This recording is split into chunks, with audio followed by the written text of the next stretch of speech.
Okay, first topic है chapter 7, centre of mass. तो centre of मास हम लोग स्टार्ट करेंगे। अभी ऑलरेडी हम लोग एक बार पढ़ चुके हैं इसको।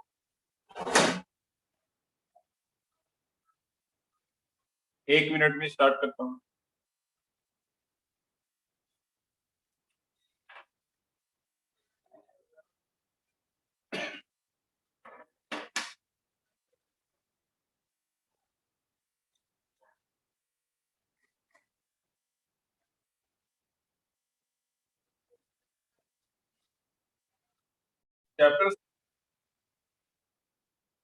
चैप्टर 7 में जो हम लोग का फर्स्ट टॉपिक है वो है centre of mass. Okay, centre of mass already हम लोग एक बार पढ़ चुके हैं सेंटर ऑफ मास को, लेकिन बहुत सारे लोगों को प्रॉब्लम था, इसीलिए हमने वापस सेंटर ऑफ मास से स्टार्ट किया है।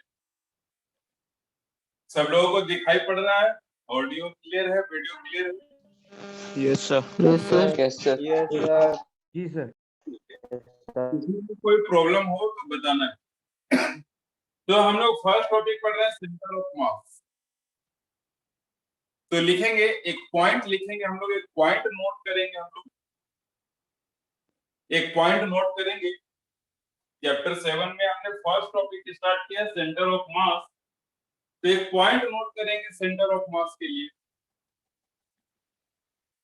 A point eight which a point at which mass of whole body, a point at which mass of whole body, a point at which mass of whole body is assumed to be concentrated, is assumed to be concentrated, is assumed to be concentrated, is known as center of mass. A point at which mass of whole body is assumed to be concentrated is known as center of mass. मतलब एक ऐसा point जहां पे हम whole body का मास assume कर लेते हैं कि कंसंट्रेटेड है, अज्यूम कर लेते हैं कि कंसंट्रेटेड है, रियल में ऐसा नहीं होता, हम अज्यूम कर लेते हैं कि कंसंट्रेटेड है, तो उस पॉइंट को कहते हैं हम लोग सेंटर ऑफ मास। अब हम किसी भी पॉइंट को रैंडमली अज्यूम नहीं कर सकते, उसके भी कुछ रूल रेगुलेशन है, तो हम रूल रेगुलेशन फॉलो करते हुए ही अज्यूम कर पाएंगे। जैसे एक फर्स्ट पॉइंट, एक और पॉइंट नोट करेंगे हम लोग, पॉइंट वाइज नोट करना है, ये तो डेफिनेशन था। एक और नेक्स्ट पॉइंट नोट करेंगे हम लोग, नोट करेंगे if a line, if a line, if a line, if a line divides, if a line divides, if a line divides of an uniform body, of an uniform body, of an uniform body, if a line divides of an uniform body, of an uniform body symmetrically, of an uniform body symmetrically, of an uniform body symmetrically, then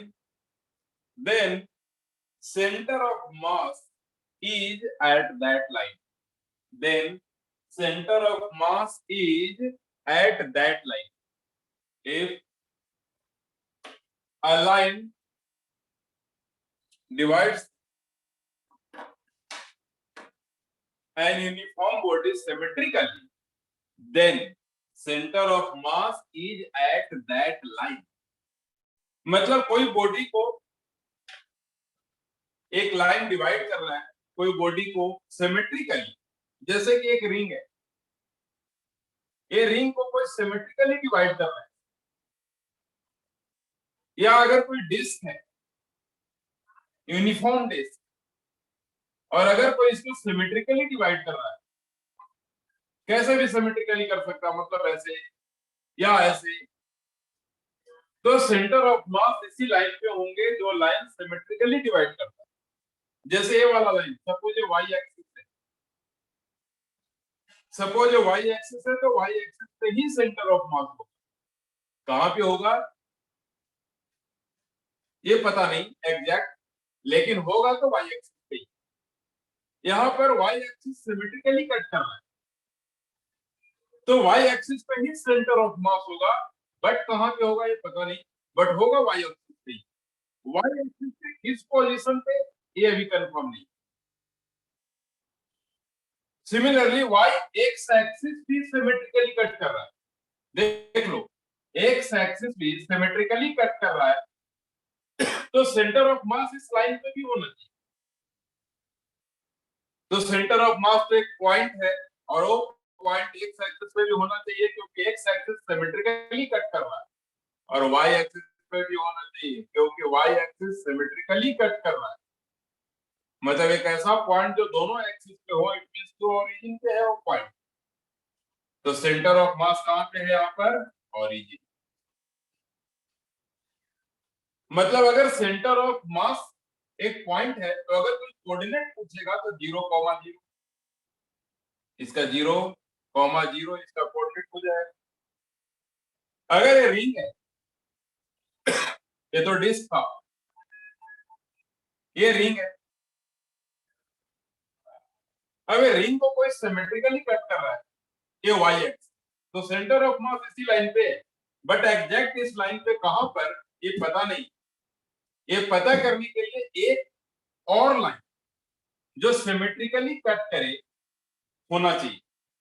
तो ये Y axis है, x axis है, ये दोनों इसको symmetrically cut कर रहे हैं, इट मींस कि सेंटर ऑफ मास दोनों लाइन पे होना चाहिए, और दोनों लाइन पे होने का मतलब है कि common point that is origin. तो ये है सेंटर ऑफ मास, इसका भी कोऑर्डिनेट 0,0। समझ में आ रहा है सबको? आवाज आ रही है? Yes sir. Yes sir. याद रखना, यस सर। जाएंगे सभी लोगों के घर में कॉल जाएंगे पता करने के लिए कि कौन स्टूडेंट ने कितना लिखा, कितना होमवर्क किया। होमवर्क भी जाएगा, कितना होमवर्क क्या किया है क्या नहीं किया है, वो पेरेंट्स से उसको वेरीफाई करवाया जाएगा। इसलिए अच्छे से पढ़ना है हम लोग, और बात पेरेंट की है ही नहीं, बात तो हम लोग को खुद ही अपने मन से अच्छे से पढ़ना चाहिए। घर में टाइम का कोई प्रॉब्लम नहीं है, घर में टाइम प्रॉब्लम नहीं है, खाना मिलता है, कपड़े धोने वाले मिल जाते हैं, फिर पढ़ाई कर सकता हूँ। चलो, तो सिर्फ एक और, अगर हमने स्क्वायर प्लेट ले ली, तो स्क्वायर प्लेट ले लिया तो इस पे भी, या रेक्टेंगुलर प्लेट ले ली, तो रेक्टेंगुलर प्लेट को ये वाला लाइन देखो सिमेट्रिकली कट कर रहा है, तो सेंटर ऑफ मास इसी लाइन पे होगा, सेंटर ऑफ मास वाला पॉइंट इसी लाइन पे होगा, बट एग्जैक्ट कहां पे होगा ये पता करने के लिए एटलीस्ट एक और लाइन चाहिए। तो सपोज एक्स एक्सिस है, अब ये दोनों का कॉम्बिनेशन बता रहा है कि सेंटर ऑफ मास कहां पे है, और फिगर नोट कर रहे हैं? Yes sir. Yes sir. हाँ, फिगर नोट करो।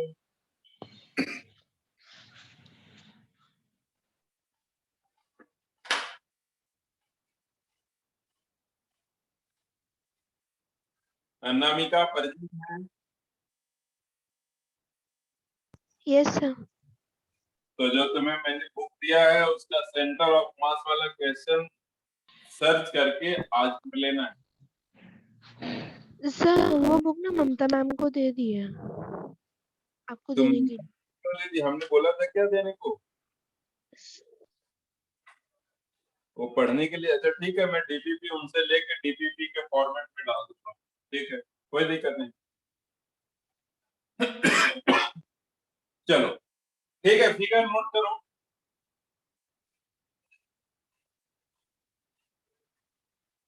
ठीक है, तो एक और पॉइंट हम नोट करेंगे, एक और पॉइंट हम नोट करेंगे, centre of mass center of mass, center of mass, center of mass, center of mass of uniform, center of mass of uniform ring, comma, disc,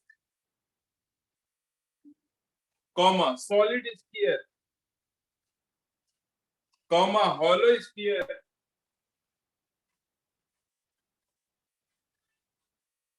comma, square plate, comma, rectangular plate, comma, rod, comma, cylinder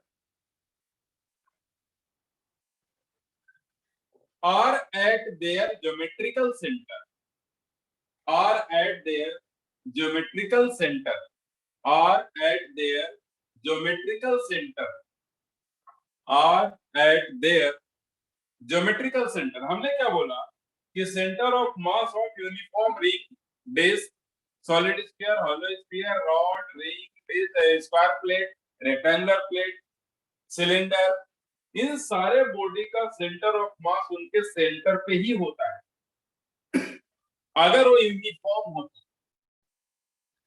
अगर uniform ring है, uniform disc है, uniform rectangular plate है, uniform square plate है, uniform solid hollow sphere है, तो ये सब का सेंटर ऑफ मास उनके सेंटर पे ही होता है, ज्योमेट्रिकल सेंटर पे। मतलब ज्योमेट्री के अकॉर्डिंग जो सेंटर है उसी सेंटर पे होता है इनका सेंटर ऑफ मास। मतलब इन सारे बॉडी का सेंटर ऑफ मास सेम ही है। ठीक है, नेक्स्ट पॉइंट, एक और पॉइंट नोट करेंगे। हमने क्या देखा यहाँ कि एक सिंगल लाइन से हमको ये पता चलता है कि सेंटर ऑफ मास इसी लाइन पे है। एक सिंगल लाइन जो सिमेट्रिकली कट करे, एक सिंगल लाइन जो सिमेट्रिकली कट करे, उससे ही पता चलता है कि सेंटर ऑफ मास इसी लाइन पे है। बट इस लाइन पे एग्जैक्टली कहां, ये पता करने के लिए एक और लाइन जो सिमेट्रिकल कट करता हो होना चाहिए। मतलब एग्जैक्ट किस पॉइंट पे सेंटर ऑफ मास है ये पता करने के लिए एटलीस्ट 2 लाइन चाहिए जो सिमेट्रिकल कट करे। एग्जैक्ट किस पॉइंट पे सेंटर ऑफ मास है ये पता करने के लिए, एग्जैक्ट किस पॉइंट पे सेंटर ऑफ मास है ये पता करने के लिए एटलीस्ट 2 लाइन चाहिए जो सिमेट्रिकल कट करे किसी बॉडी। तो लिखना एक लाइन, एक और पॉइंट नोट करेंगे।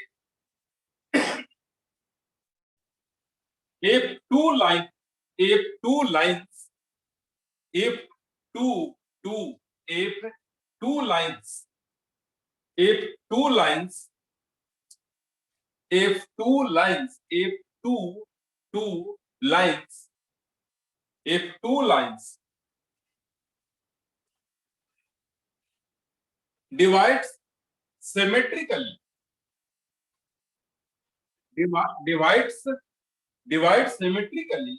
divides symmetrically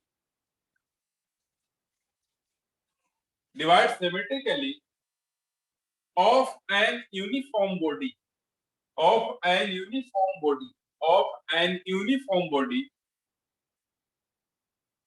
of an uniform body of an uniform body of an uniform body, then we get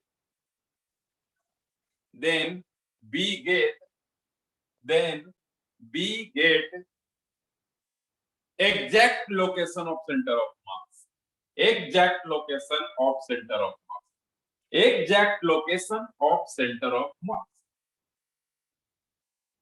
दो लाइन अगर सिमेट्रिकली कट कर देगा तो एग्जैक्ट लोकेशन पता चल जाएगा सेंटर ऑफ मास का। यही हमने देखा है यहाँ। देखो रिंग के केस में देखो एक्स और वाई और एक्स एक्सिस दोनों सिमेट्रिकली कट कर रहे हैं, तो एग्जैक्ट लोकेशन पता चल गया कि ओरिजिन पे है सेंटर ऑफ मास, मतलब सेंटर पे है सेंटर ऑफ मास।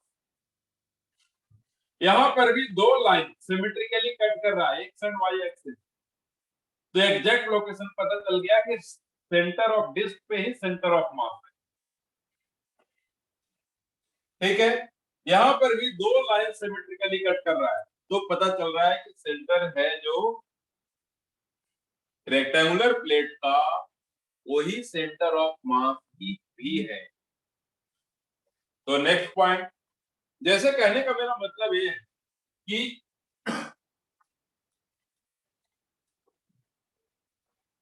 कहने का मेरा मतलब ये है कि ए एक सेमी सर्कुलर रिंग है, एक सेमी सर्कुलर रिंग, ये एक्स एक्सिस है और ये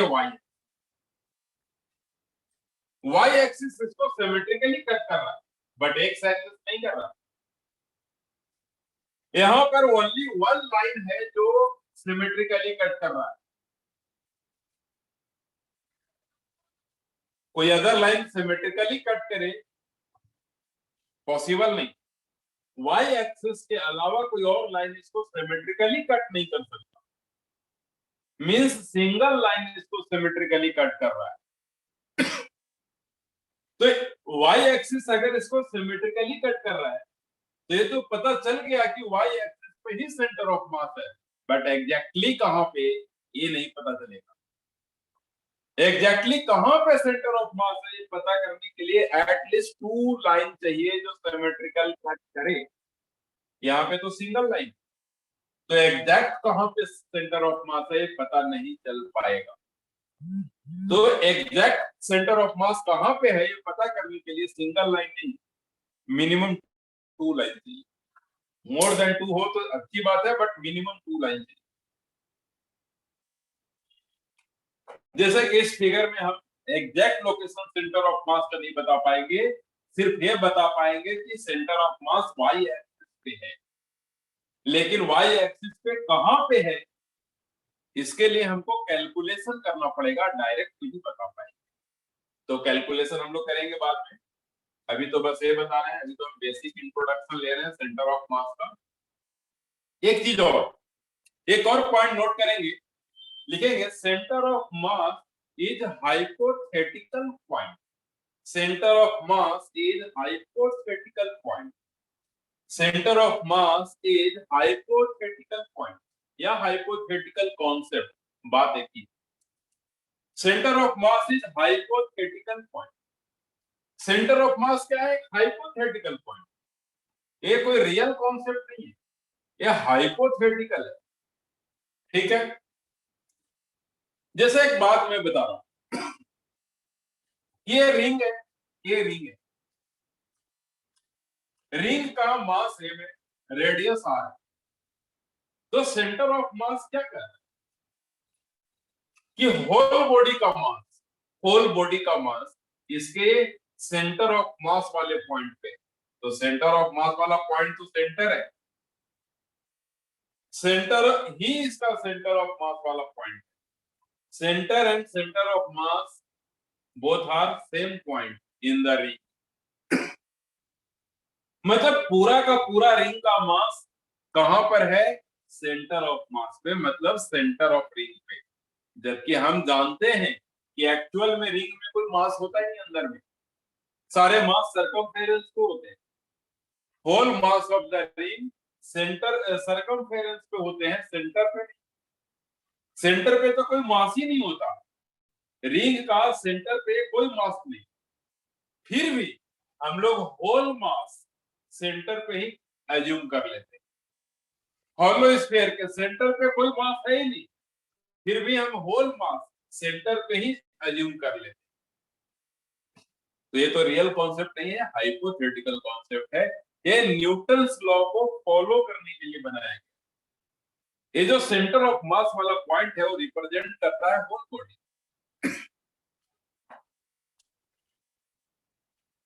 तो एक और पॉइंट हम लोग लिखेंगे, एक और पॉइंट हम लोग लिखेंगे,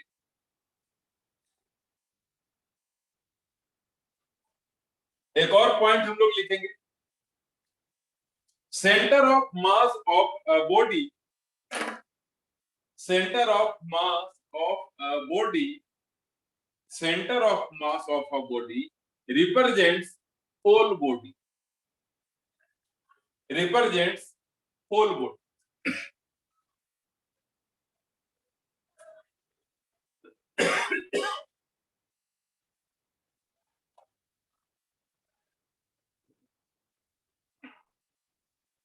centre of mass of a body represent whole body को रिप्रेजेंट करता है सेंटर ऑफ मास वाला पॉइंट।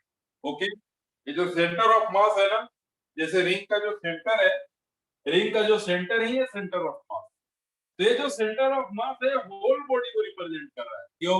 क्योंकि जितना ये पूरे बॉडी का मास है उतना ही इसका भी मास हम लेके चलते हैं। इसीलिए ये जो सेंटर ऑफ मास होते हैं किसी भी बॉडी के, वो उस पूरे बॉडी को रिप्रेजेंट करते हैं। तो अभी तक क्लियर है, सबको समझ में आ रहा है ना? Yes, sir. कोई Yes, doubt? Yes, sir. Yes, sir. ये कौन है? अखिलेश प्रेजेंट है? Akhilesh Panda, Yes, sir.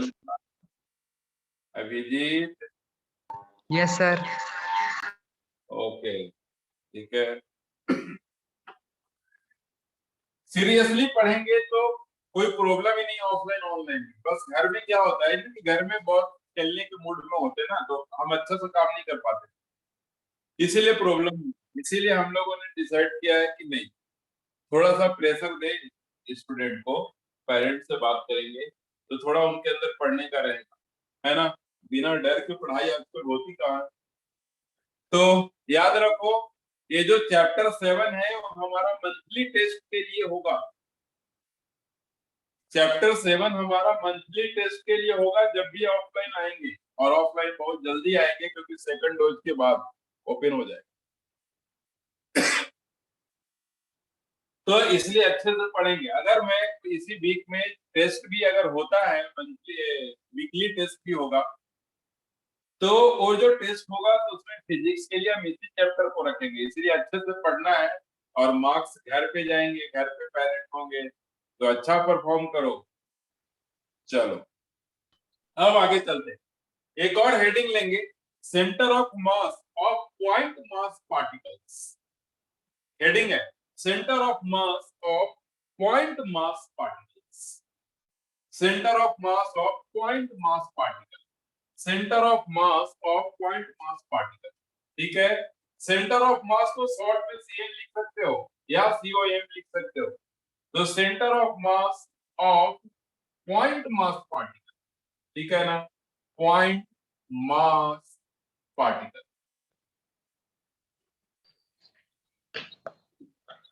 Centre of mass of point mass particle, centre of mass of point mass particle, centre of mass of point mass particle.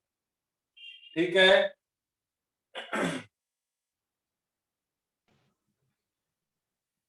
चलो तो centre of mass of point mass particle हम लिखने जा रहे हैं, पढ़ने जा रहे हैं। तो centre of mass of point mass particle, तो सबसे पहले एक बात बता रहा हूं कि एक हमने y एक्सिस लिया और एक x एक्सिस लिया। अच्छे से देखना है, अच्छे से देखना है। एक x एक्सिस y एक्सिस, ये हम सपोज एक पॉइंट यहाँ पे है m2, सपोज पॉइंट यहाँ पे है m3। इस पॉइंट का कोई ना कोई कोऑर्डिनेट तो होगा, x1 y1, इसका सपोज कर लो x2 y2, और इसका सपोज कर लो x3 y3। थ्री पार्टिकल है, थ्री पार्टिकल है, थ्री पार्टिकल है m1 m2 and m3। Three particles are m1 m2 and m3 and their coordinates are x1 y1, x2 y2, x3 y3 respective, है ना। तो पहले तो figure draw करेंगे, दूसरा तो फिगर ड्रॉ करेंगे।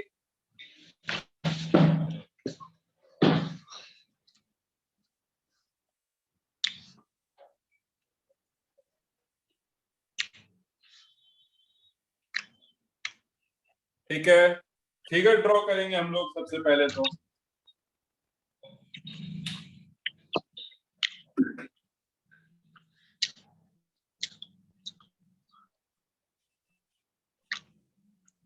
फिगर ड्रॉ करने के बाद लिखेंगे let 3 point mass particles are, let 3 point mass particles, let 3 point mass particles are M1, M2 and M3.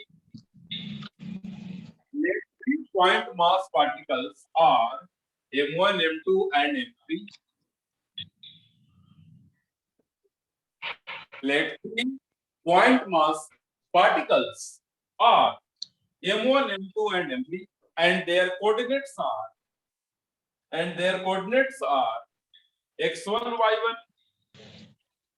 x1 y1 bracket में लिखना है x1 y1 bracket comma x2 y2 in the bracket comma x3 y3 respectively x3 y3 respectively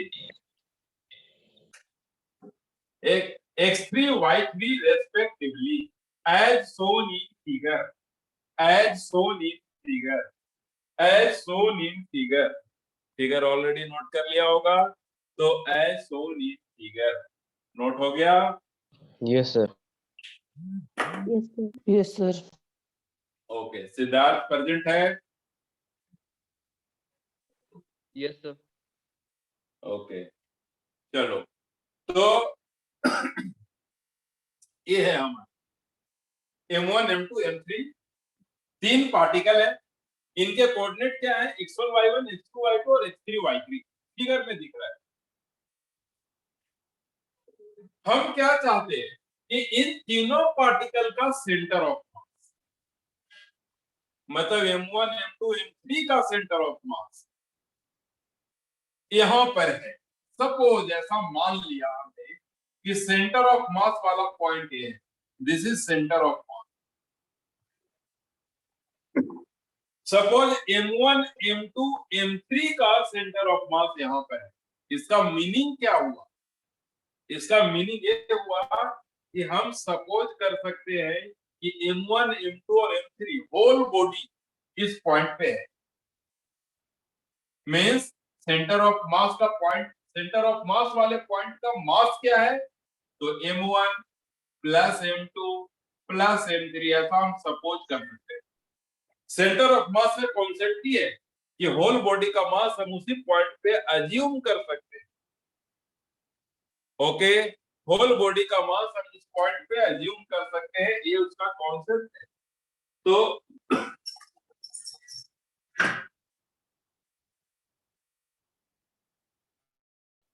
ये इसका concept है तो हमने M1 M2 M3 तीनों को यहाँ पे सपोज कर लिया M1 M2 प्लस M3 इस सेंटर ऑफ मास का मास हो जाएगा कुछ ना कुछ इसका कोऑर्डिनेट भी होगा suppose coordinate is x, y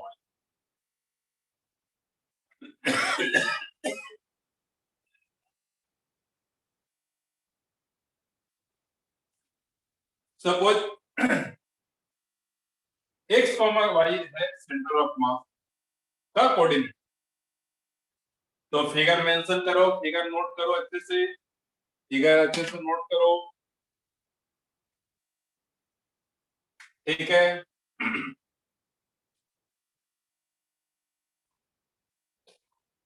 figure अच्छे से मेंशन करो जो पॉइंट अभी हमने नोट किए हैं और लिखेंगे x coordinate of centre of mass x coordinate of centre of mass is x coordinate of center of mass is x coordinate of center of mass is x cm equal to what m1 x1 plus m2 x2 plus m3 x3 by m1 plus m2 plus m3 okay and y coordinate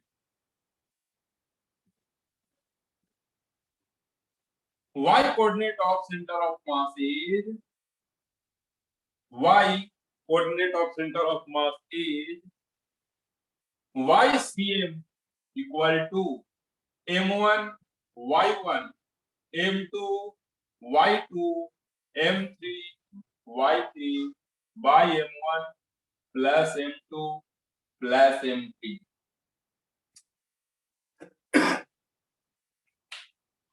note कर लिया? Yes. Yes, sir. Yes, sir. Sir. Yes, sir. Yes, sir. Okay. किसी को Yes, भी sir. कोई problem हो तो जरूर बताना है, तुम्हारे लिए ही सारा अरेंज। जैसे हम लोग पेरेंट्स से बात करेंगे या जो भी है, ये सब स्टूडेंट के लिए ही है। स्टूडेंट अच्छा करे, हम लोग यही सोच रहे हैं। हम लोग यही सोचते हैं कि स्टूडेंट अच्छा करे, थोड़ा प्रेशर हो स्टूडेंट से, और पेरेंट भी सेटिस्फाइड हो, उनको पता चले कि हाँ तुम लोग अच्छे कर रहे हो, तुम लोगों के परफॉर्मेंस में ही उनकी खुशी है, तो तुम लोग अच्छा करो, ऐसा उनको पता चले कि हाँ तुम अच्छा कर रहे हो, मेहनत कर रहे हो, ये उन्हें पता चलना चाहिए। तो सेटिस्फैक्शन मिलता है कि हाँ काम सही हो रहा है। चलो, तो ये था। अब हम देखो कुछ क्वेश्चंस करेंगे। क्वेश्चंस, बहुत सारे क्वेश्चंस इस पे हम कर चुके थे, वापस करेंगे।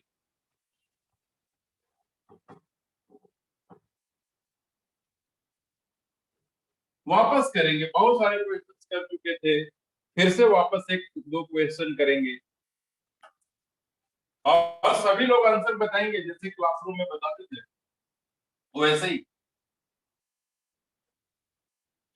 क्वेश्चन क्या है कि क्वेश्चन क्या है कि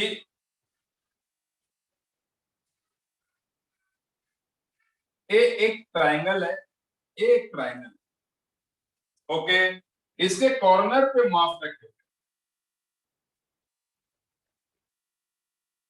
इक्विलेटरल ट्रायंगल दिख रहा है हमको, इसके लेंथ है 4 मीटर, साइड लेंथ, और एक्स एक्सिस ऐसा है, सॉरी वाई एक्सिस ऐसा है और एक्स एक्सिस ऐसा है ना। ये 3 मासेस 2 kg, 4 kg, 6 kg दे रखा।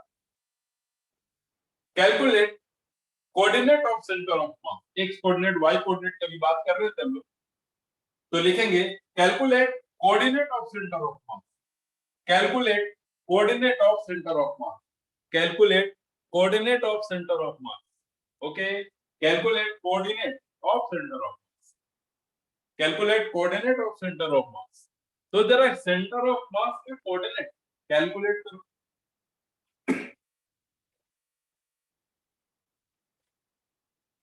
तुम लोग अच्छे से मेहनत करोगे तो मैं पूरा वीडियो बना दूंगा,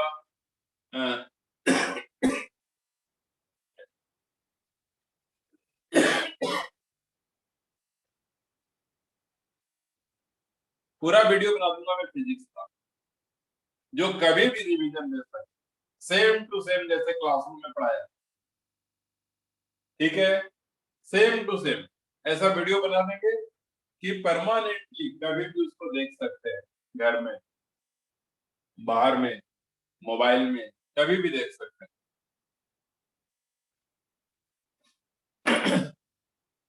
तो ये नोट करो और जरा कैलकुलेट करो, calculate coordinate of centre of mass, calculate coordinate of centre of mass.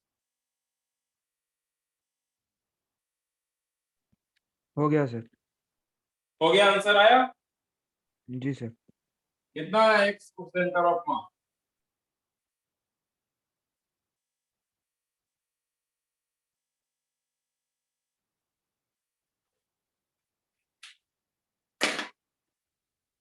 Value क्या है X CM and Y CM का? 1 minute sir. Sir, XCM 8/3, 8/3, YCM 2/3. 2/3, okay, चलो सही है, ट्राई किया, अच्छी बात है कि ट्राई किया, बाद में मैं बताऊंगा। तो सबसे पहले एक बात बताओ, ये जो 2 kg है इसका कोऑर्डिनेट क्या है? 0,0 0 एंड 6 kg वाले का कोऑर्डिनेट क्या है? 4,0 और ये जो 4 kg वाले का कोऑर्डिनेट क्या है? 2,4 2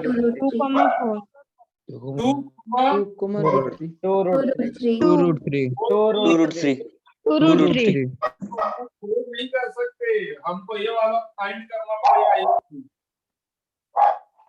2,2√3 2,2√3 एक्स एक्सिस से कितना हाइट है उसको वाई कोऑर्डिनेट कहते हैं। एक्स एक्सिस से कितना हाइट, मतलब ये वाला वाई कोऑर्डिनेट है।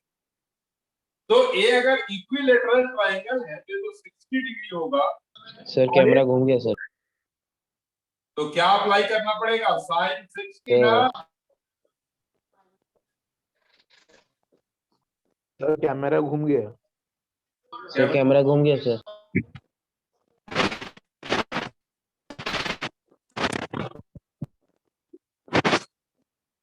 दिख रहा है? Yes sir. Yes sir. चलो, तो मैं क्या कर रहा हूँ, sine 60 equal to Y Y, then Y equal to what 4 into sine 60, sine 60 √3/2, then 2√3 means Y coordinate is 2√3। हाँ, एक्स कोऑर्डिनेट 2 है लेकिन वाई कोऑर्डिनेट है 2√3। क्लियर हुआ सबको? Yes sir. Nandan? Yes sir. Okay, सबको प्रेजेंट रहना है, मैं नाम बोलता रहूंगा बीच बीच में। अमित है नहीं है? अमित सो रहा है? चलो एक्ससीएम पहले फाइंड करते हैं। एक्ससीएम, तो एक्ससीएम का फॉर्मूला क्या है? m1 x1 m2 x2 m3 x3 by m1 plus m2 plus m3। तो m1 कितना? 2 को ले लो तो एक्स कोऑर्डिनेट उसका 0 है। 4 को ले लोगे तो एक्स कोऑर्डिनेट उसका 2 है, और अगर 6 को लोगे तो एक्स कोऑर्डिनेट उसका 4 है, upon 2 plus 4 plus 6।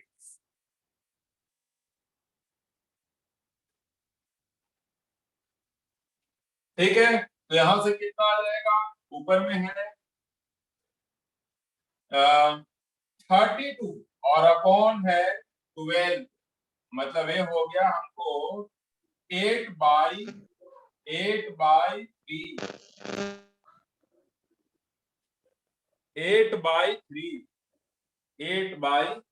X coordinate 8/3। समझ में आ रहा है ना? Yes sir. Yes sir. हाँ, नोट करो सभी लोग, कैलकुलेशन मिस्टेक ना करो, मैं यही कहना चाहूंगा, कैलकुलेशन मिस्टेक ना।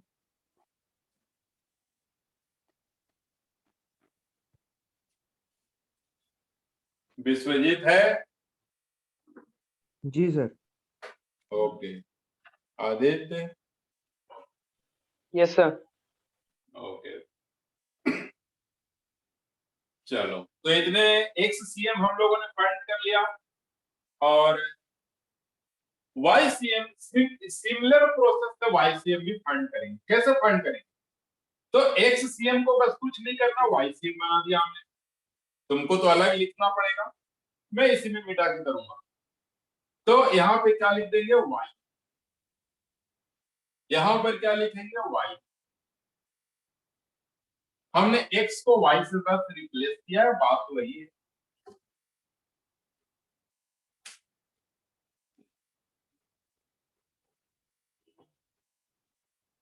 तो m1 अगर हमने 2 लिया तो y कोऑर्डिनेट 0 है, और अगर 4 लिया तो y कोऑर्डिनेट 2√3 है, और अगर 6 लिया तो y कोऑर्डिनेट इसका 0 है।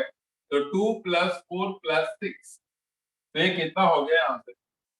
8√3/12। ठीक है, तो एक कट रहा है, देख लो यहाँ से,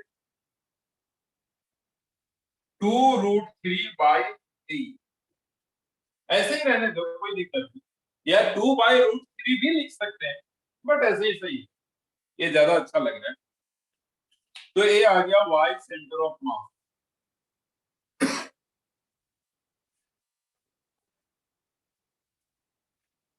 ओके, ये आ गया y सेंटर ऑफ मास। एक और क्वेश्चन दे रहा हूं मैं, एक और क्वेश्चन दे रहा हूं, क्वेश्चन नंबर 2, कि ए एक रेक्टेंगल है, एक रेक्टेंगुलर प्लेट है। ओके, एक रेक्टेंगुलर प्लेट है जिसका मास हमने 6 kg लिया हुआ है, इसका मास हमने लिया हुआ है 8 kg,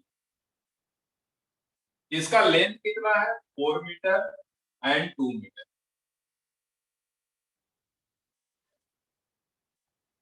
2 मीटर। एक और लिया हुआ है स्क्वायर प्लेट,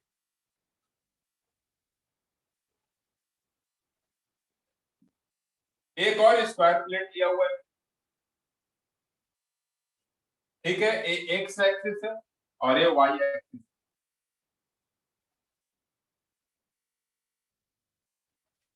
ये है स्क्वायर प्लेट है, इसका लेंथ है 4 मीटर, 4 नहीं लिख सकते, 3 लिख देता हूं, और ये मास है 2 kg। ये स्क्वायर प्लेट है, मींस ये भी 3 लेना है। ओके, और इधर मैं एक डिस्क ले रहा हूं,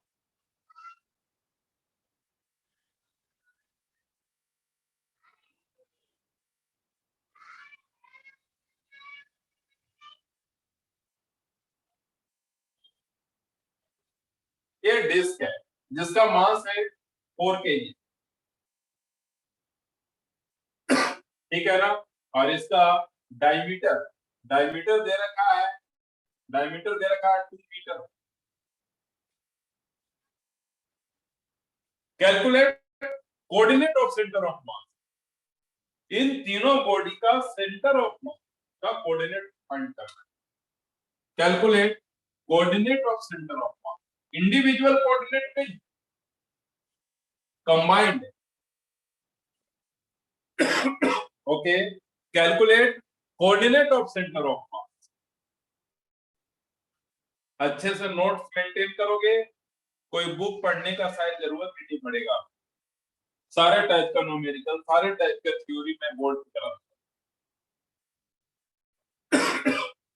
7th चैप्टर को हम लोग को अच्छे से करना है और मंथली टेस्ट के लिए प्रिपेयर होना है। और अगर वीकली टेस्ट भी हम लोग का प्लान है तो वीकली टेस्ट में भी हम इसी चैप्टर को लेंगे। वीकली टेस्ट अगर कभी फिजिक्स का होगा तो कभी केमिस्ट्री, सॉरी, वीकली टेस्ट अभी डिसाइड करेंगे उसका फॉर्मेट, अभी फॉर्मेट डिसाइडेड नहीं, वीकली टेस्ट का फॉर्मेट अभी डिसाइडेड नहीं।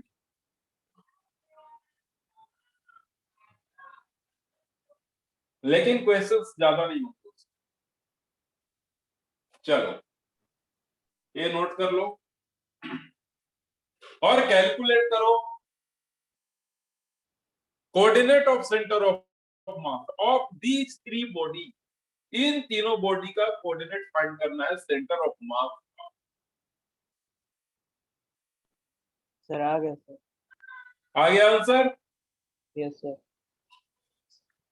कौन बोल रहा है? सर नंदन।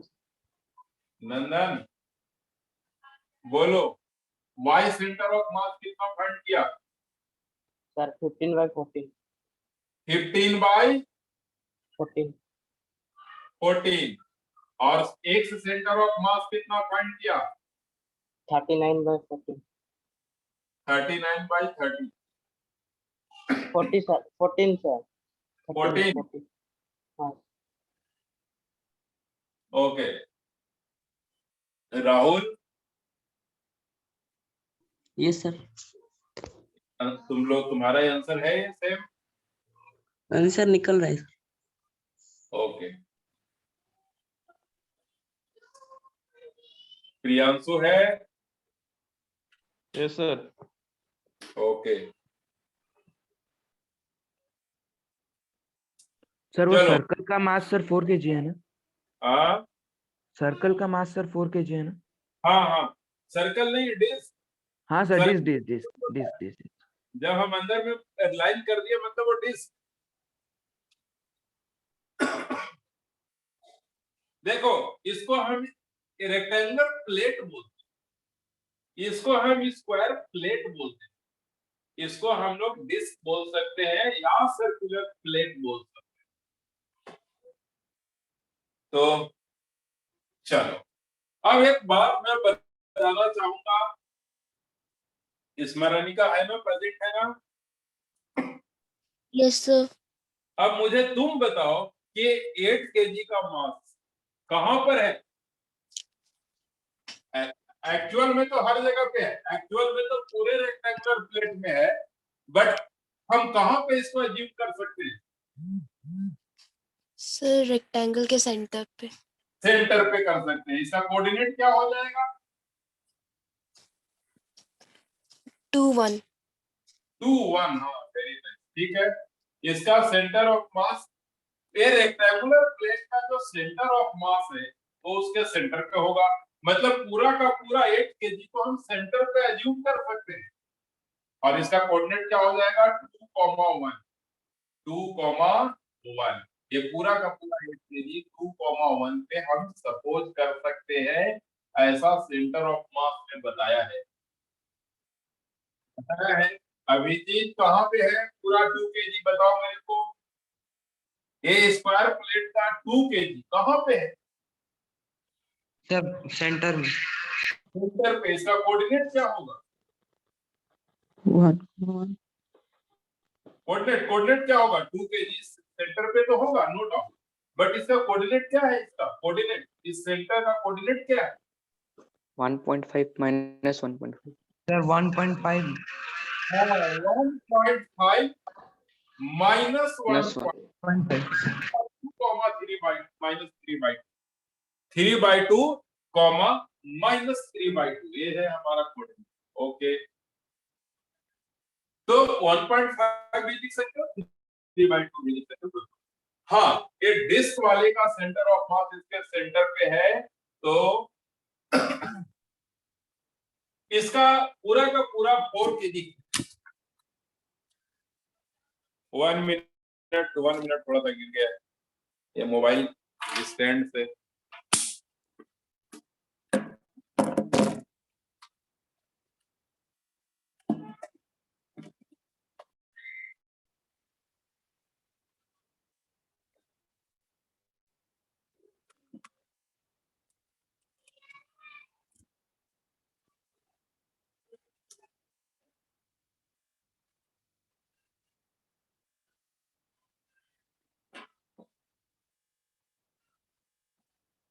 ओके, दिख रहा है ना सबको?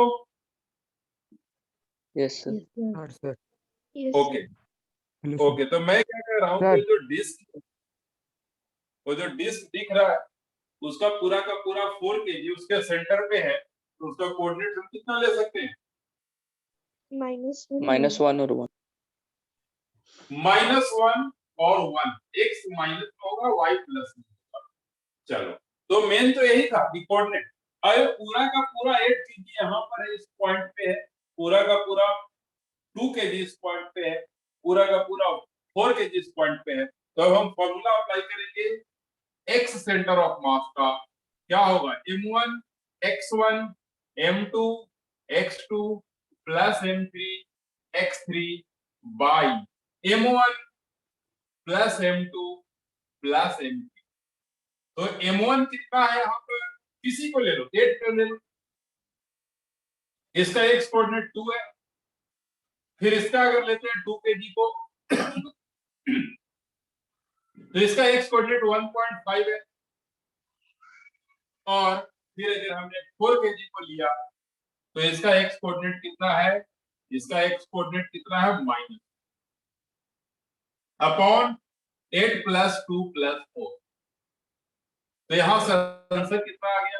16 3, और ये आ गया -4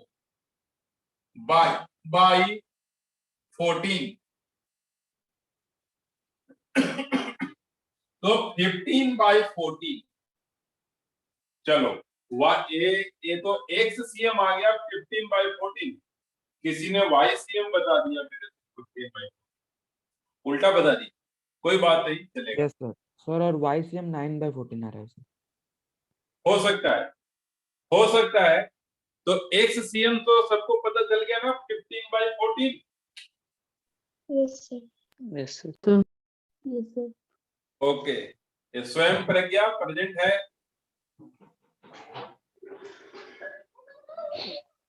स्वयं प्रज्ञा प्रेजेंट नहीं है क्या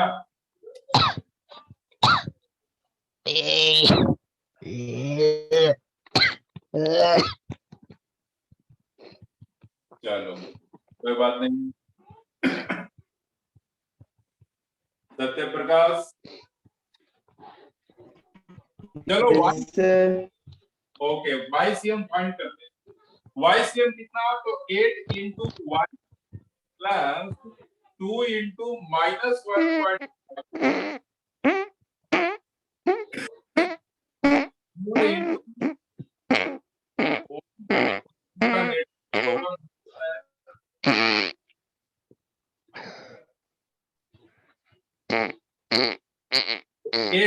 8 ये आ गया 4 और एक कितना आ गया 14 Man, 10 रखने लायक को देख देखते नहीं माइनस रसोराय 13 ठीक है 8 9/14 विश्वजीत ने बोला 9/14 सही है उसका सही है ना सबको yes sir Yes, sir. Yes, sir. तो ये नोट कर लो जो भी आज पढ़ाते हैं आज जरूर रिवीजन लेना इतना भी इजी लगे तो धीरे धीरे हम लोग काफी मतलब इम्प्रूव करेंगे ऐसे ही है ना आज जो भी पढ़े हैं हम लोग अच्छे से उसको रिवीजन ले लेना ठीक है ना सभी लोग अच्छे से रिवीजन ले लेना और हाँ मैं आज ग्रुप में 4-5 क्वेश्चन का सेट भेजूंगा उसको प्रैक्टिस करके कल उसको ग्रुप में डाल देना है ठीक है ना जी yes sir sir yes Yes, sir sir. Yes, Yes, sir. हाँ